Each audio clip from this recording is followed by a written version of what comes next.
Na ausência de Neymar Júnior, a seleção brasileira tem um novo camisa 10 e o escolhido para vestir a 9 vai surpreender muita gente. E aí, torcedor, você que nos acompanha aqui na Litoral News e sempre fica ligado nas notícias do futebol brasileiro e mundial, a gente, é claro, tá na cola da seleção brasileira que enfrenta a Colômbia nesta quinta, às 9 da noite, no Estádio Metropolitano de Barranquilha. A equipe do Fernando Diniz desembarcou na cidade do jogo na noite quarta, 23 jogadores na delegação. O único convocado que não viajou foi o atleta do Arsenal, o Gabriel Jesus. O jogador ficou na Granja Comari, ao lado do preparador físico Marcos Seixas e também do Dr. Calil, visando a continuidade da sua recuperação para que ele esteja à disposição para o jogo contra a Argentina, na próxima terça-feira, no estádio do Maracanã. E como prometido, a seleção chega a Barranquilha com a numeração definida. E eu passo para o nosso amigo que acompanha todas as informações da seleção aqui na Litoral News. Destacando, o camisa número 10 será o Rodrigo, atleta do Real Madrid. Ele volta vestir a camisa 10, que em tese é do Neymar Júnior, mas o Neymar lesionado não vem sendo convocado, só deve voltar aos gramados no meio do ano que vem. Então o Rodrigo veste a camisa de número 10. E o 9 é uma surpresa. João Pedro, do Brighton, ex-jogador do Fluminense, ex-jogador do Watford, foi o escolhido para vestir a 9. A 9, que nas últimas Copas do Mundo foi de Gabriel Jesus e de Richarlison, os dois atletas que vinham alternando essa camisa durante o ciclo do Tite. Naquele jogo contra o Marrocos, no norte da África, que a seleção perdeu por 1-0, o 9 foi o Yuri Alberto. Depois disso, a 9 voltou para o Richarlison. E já que o Richarlison está de fora dessa convocação, passou por uma cirurgia do pubis, só volta a atuar no ano que vem, o João Pedro é o 9 da seleção brasileira. 1 é o Alisson, 2 o Royal, 3 Marquinhos, 4 Gabriel Magalhães, 5 André, 6 Renan Lodge, 7 Vinícius Júnior, 8 Bruno Guimarães, 9 João Pedro, 10 Rodrigo, 11 Rafinha. O número 12 vai ser o Lucas Perry, com a camisa 13 o Nino, 14 Bremer, número 15 Carlos Augusto, 16 Douglas Luiz, 17 PP, 18, Joelinton, 19, Paulinho, 20, Rafael Veiga, com a 21, menino Hendrick. Tinha muita gente que queria ver o Hendrick com a camisa 9, mas ele fica com a 21. Número 22 é o Gabriel Martinelli e com a camisa de número 23, Bento. O Jesus, como eu já destacava, não viajou para a Colômbia, está se preparando para enfrentar a Argentina, ainda não apareceu na lista. Vamos ver se para esse jogo, caso Jesus esteja à disposição, alguém vai sair e vai dar o número para o Jesus ou se ele vai ficar com a camisa de número 24. Bom, o jogo é logo mais às 9 da noite no Estádio Metropolitano de Barranquilha. A seleção brasileira que não vence o time da Colômbia jogando fora de casa há 20 anos vai buscar quebrar esse tabu. O técnico Fernando Diniz vai mandar a campo uma escalação com muito vigor físico e com média de idade abaixo dos 25 anos. Apenas um jogador acima dos 30, o goleiro Alisson. Na lateral direita, a presença do Emerson Royal, dupla de zaga com Marquinhos e Gabriel Magalhães. Pelo setor esquerdo, a presença do Renan Lodge. A dupla de meio-campistas tem André e Bruno Guimarães. E no ataque, o quarteto de muita mobilidade. A gente espera que também seja um quarteto fatal. Qualidade para isso eles têm: Rafinha, Rodrigo, Vinícius Júnior e Gabriel Martinelli. É com esse time que a equipe do técnico Fernando Diniz entrará em campo para enfrentar a seleção colombiana. Então, eu acho que é a tentativa de colocar os melhores em campo, e isso é a primazia da convocação e do trabalho, é tentar convocar os melhores e tentar colocar aquilo que eu acho que tem de melhor no jogo, isso individualmente, tecnicamente. E depois disso, aqueles jogadores que já assimilaram um pouco mais os conceitos, tendem a ter um pouco mais de facilidade para desenvolver a ideia. E que nesse caso aqui, eu acho que meio que casou as duas coisas. Os jogadores estavam sendo convocados de uma maneira com mais rotina, eles acabam tendo um pouco mais de informação e, ao mesmo tempo, são jogadores que estavam sendo convocados por estarem vivendo consistentemente um grande momento. Então, acho que junta as duas questões, tanto a maior convivência com os conceitos táticos, quanto com a capacidade que eles têm demonstrado nos clubes já num período um pouco mais longo.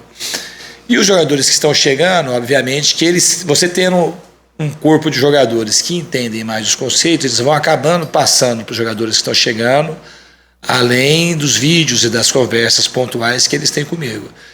E vale lembrar que quando a gente fala de 3 convocações, foram 4 jogos e praticamente, 18 dias de convivência. É muito pouco.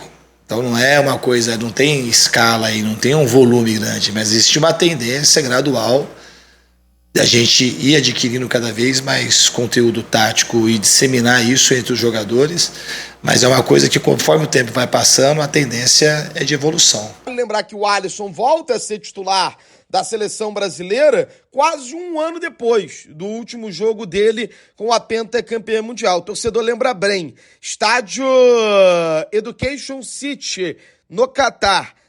Brasil versus Croácia. Foi a última vez que o Alisson entrou em campo vestindo a camisa da seleção brasileira. Depois de todo esse período, o Everton foi o titular contra Marrocos.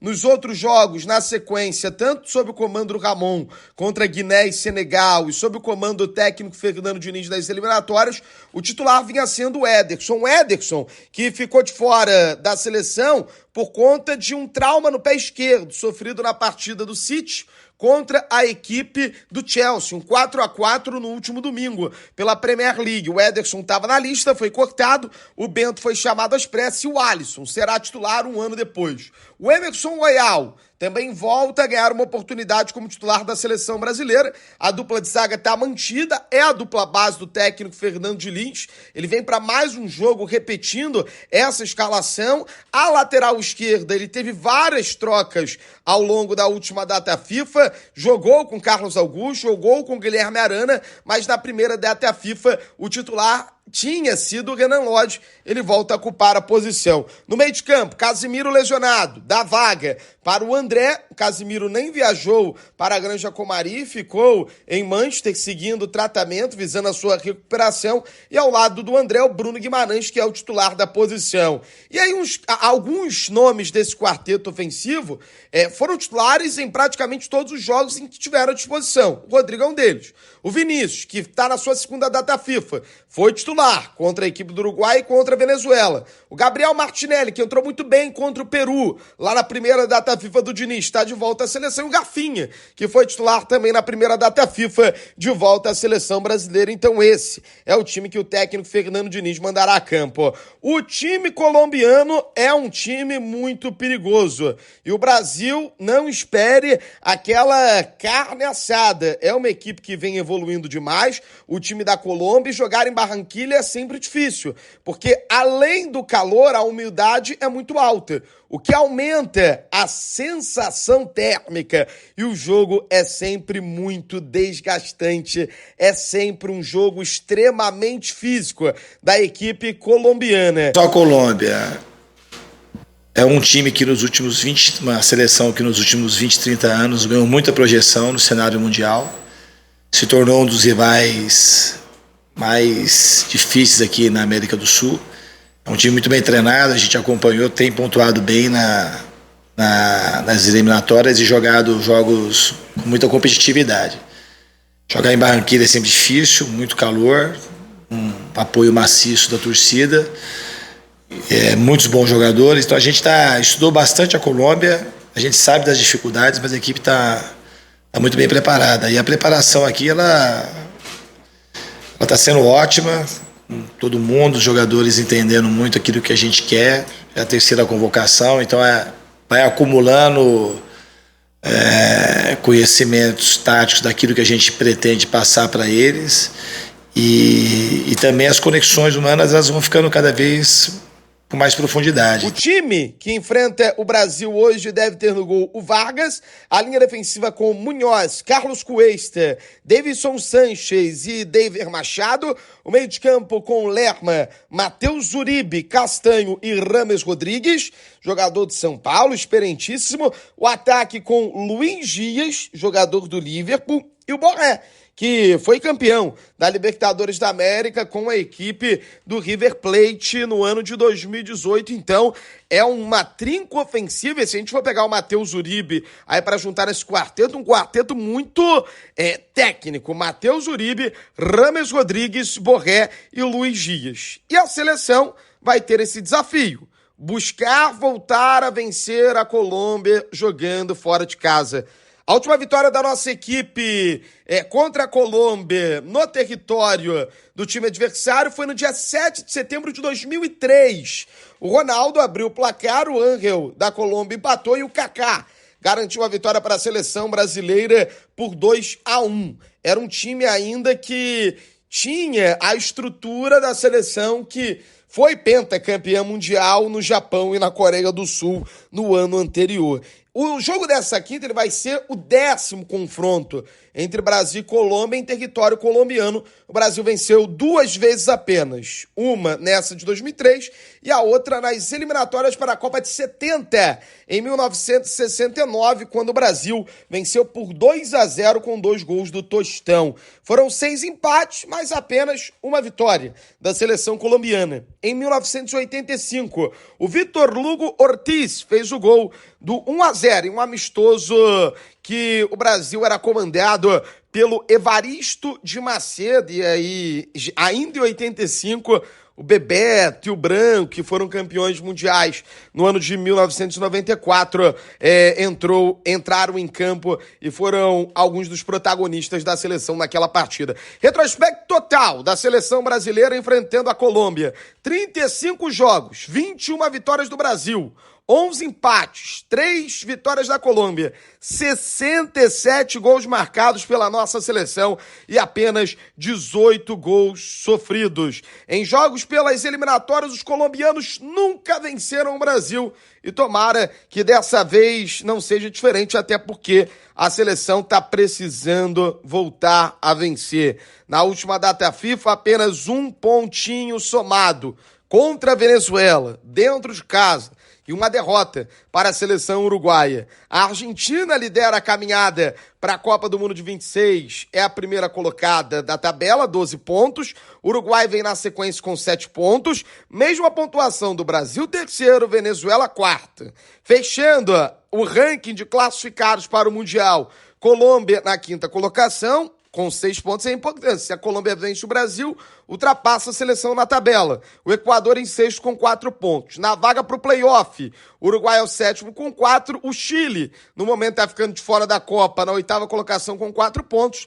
Peru, 1 ponto, é o 9º. E na lanterninha, a Bolívia, que ainda não pontuou na caminhada para a Copa de 26. Me conta aí, tá confiante para esse jogo da seleção? E, sobretudo, gostou da numeração? Rodrigo usando a 10...